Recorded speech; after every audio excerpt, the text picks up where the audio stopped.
Hi everyone, Kay here. iOS 12 has been out a few weeks now, and there are a lot of new features that are exclusively for the iPad. So let's go ahead and look at these. I have my 9.7-inch iPad running iOS 12. One of the first things I've noticed is the status bar has been redesigned, with a gap in the center. This could be in preparation for a future design, with a notch to support Face ID. On the left hand side, the time now resides with the date also being new to the status bar.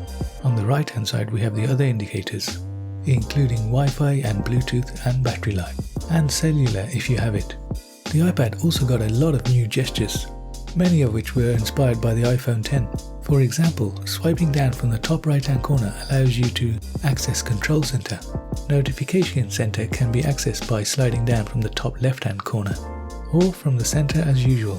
Another iPhone X inspired design, using one finger swiping up from the bottom, can take you directly to your home screen. It can get a little confusing. You can use one finger to swipe between the app. So it looks like a lot of these changes are in preparation for a new design of the iPad.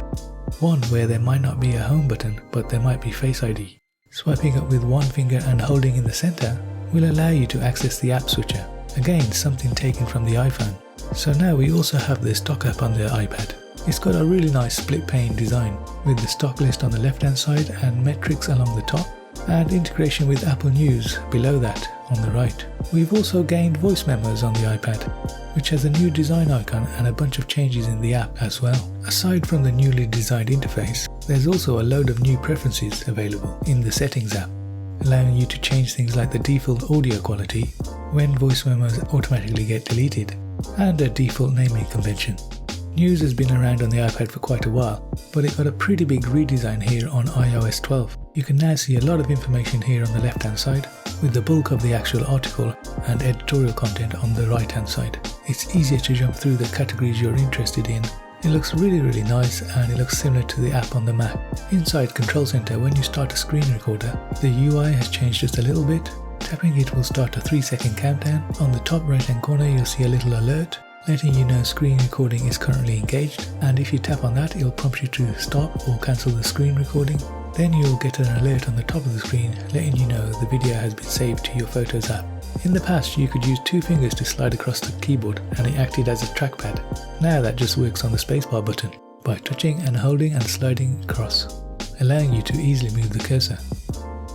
On the iPad you get some nice new features on the camera. So if we're looking at taking a photo, the process is slightly changed. So if I snap a photo, I can like, share or edit the photo. And here I can auto adjust, crop, and apply filters, increase or decrease the light in the photo and the color of the photo, or turn the photo to black and white. Or I can get into markup using all the tools along the bottom. So that is everything new, specifically with the iPad within iOS 12. There's so much new stuff in iOS 12 in general. If you enjoyed this video then please like and subscribe, and I'll see you in the next one.